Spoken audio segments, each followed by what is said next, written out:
Welcome to this lecture on Georg Simmel, American Pragmatism, and the early Web Du Bois. So in this lecture, I will only be able to give you a cursory overview over these different thinkers and currents, starting out with Georg Simmel, the final, let's say, European classic of the 19th century that we deal with in this course. A little bit neglected in general sociology, but there was also a certain rediscovery of Simmel across the last 2 decades. And then we will make the transition across the Atlantic to cover the first American classics with Web Du Bois and also the philosophical tradition of American pragmatism. So let's start out with Georg Simmel and his life and works. So yeah, Simmel is our first Berlin-based sociologist. So it's not only that he was born, raised, and worked most of his life in this very city, but it also inspired much of his thinking about, let's say, forms of modern life. So it's not a coincidence that he's the founder also of urban sociology, you may say, and that many of his observations are actually then taken from primary anecdotes and observations of the city in Berlin. Towards the end of his life, he also became a professor in Strasbourg. Simmel's career was spectacularly unsuccessful, you could say, in that he had many obstacles to overcome in his career, partly simply because he was of Jewish background and there was a clear discrimination against Jews in German academia at the time. So despite the backing of Max Weber and basically all other founders of sociology back in the day, Simmel had to wait until his 50s to get his first professorship, and then this was even in Strasbourg, which was at the very periphery of Germany, and then came between the fronts of the First World War, so also not a very, let's say, prestigious place to be in. Georg Simmel, even more than the other classics, has a firm foundation in philosophy. So, whereas Max Weber was on board, were more of economists and lawyers, Simmel was clearly a philosopher, identified also himself as a philosopher, and contrary to Marx, he was in the Kantian tradition of philosophy, and we will see also how this influenced his sociological thinking. So part of the unsuccessful career was also that he failed his first PhD. He had also problems in defending the second PhD, which is the habilitation thesis in the German academic context. So before turning professor, he was a lifelong, if you want, Privatdozent, a term that we still use nowadays for saying that someone is a private lecturer, so basically offering courses at university without being paid by the university, with the difference that back in the day, the Privatdozenten were paid by a per capita fee of students attending the lectures. And Simmel's lectures were quite successful, so he drew many young and old students, even beyond. So we are talking about a time when a very minority of the population was actually in universities, and universities were also places where just the bourgeoisie of a city like Berlin attended the public lectures in universities.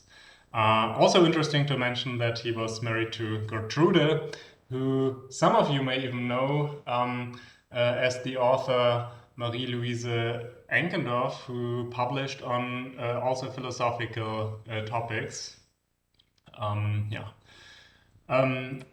It is perhaps also important to mention that while Simmel was not successful within the German academic system, his writings were relatively successful, translated early on an international level. So he published actually as probably the only German classic in the American Journal of Sociology that was founded in the 1890s, or also in the Année sociologique, so the primary sociological review back in the day in France.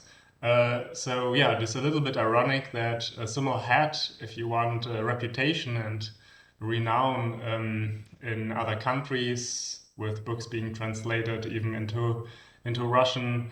But yeah, at home he had to struggle a little bit. This also is tied to the fact that he's not the founder of a particularly established school, even though he had an influence also on prominent German sociologists then of the interwar period. Yeah, but also the founders of the Chicago School of Urban Sociology, such as Robert Park.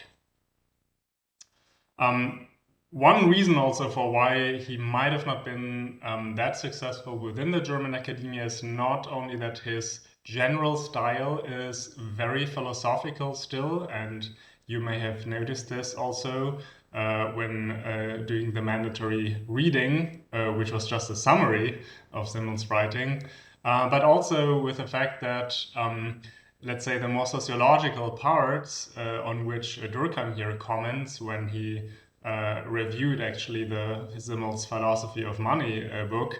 So the sociological aspects were often, let's say, rather anecdotal, a bit chaotically organized and speculative as well.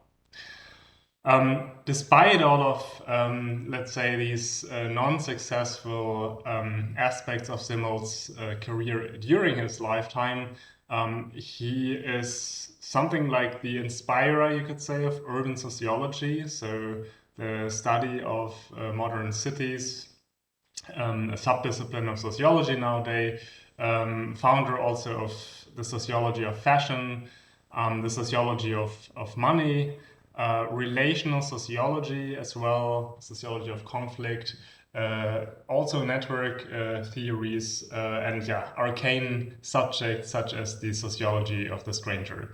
So Simmel was a prolific writer already during his lifetime. Many works appeared, which fortunately enough were compiled in this complete collected works edition in, I think, the last decade. It was finally finished and amounted to 24 volumes.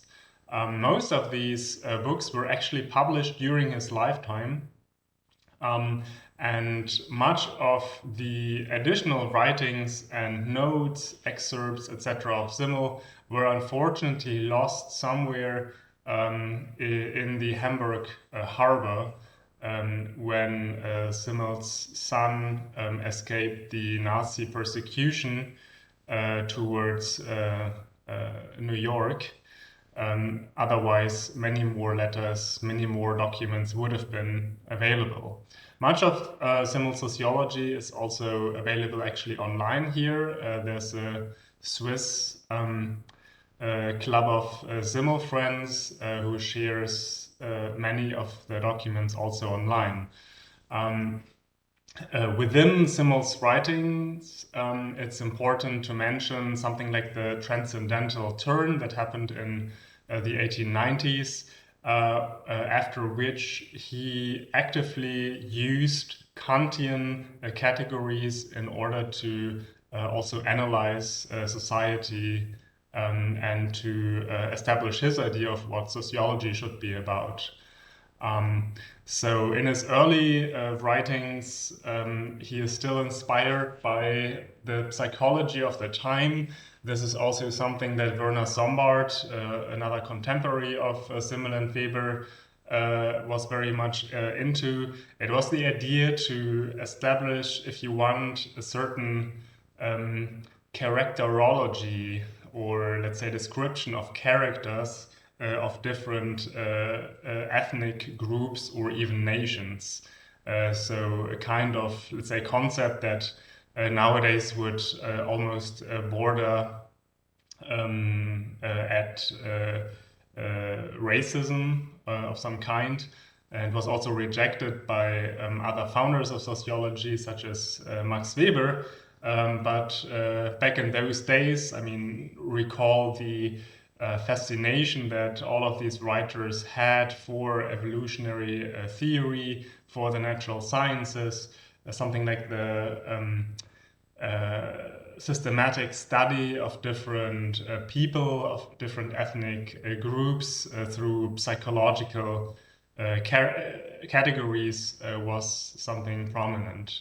This then changed in Simmel's intellectual career with the works on Kant, and here are just the publications that are mostly based on then his application of Kant's ideas also to sociological topics. Not only recall that Simmel understood himself as a philosopher and considered also these writings not necessarily only as sociological but also as philosophical. Some of the later writings are, let's say, more concretely touching also on empirical phenomena in sociology, religion, fashion, cities as well. But yeah, Simmel's writings are very dispersed, and there's also, let's say, the origins of a sociology of literature that you can find in Simmel. Yeah.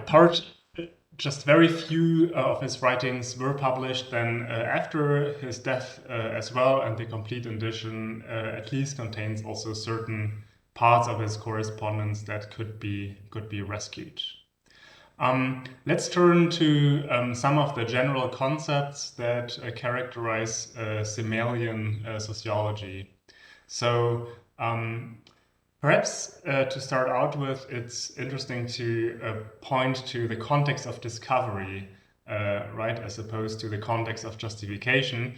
So the causal story of what shaped actually Simmel's ideas about what sociology would be about. And Simmel being from this buzzing metropolis of Berlin at the time that was growing at huge growth rates every year, just made the observation that in modern life, in modern cities, masses became more important than individuals, meaning that in a way, individuals did not only face natural catastrophes as events that were sort of against their will, but they were also social currents or fashion cycles, just agglomerations of social phenomena that could go against individual wills and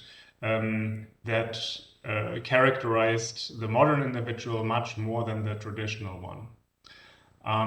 So that in these societies, the influence of other human beings was, well, first of all, a different one than in comparison to the traditional societies, but that it was also much stronger. So remember, for instance, John Stuart Mill's remark on that government intervention is obviously something that liberals do want to avoid, but that social currents or social trends and their influence on individuals might even be stronger than the government kind of interventions that liberals feared so much.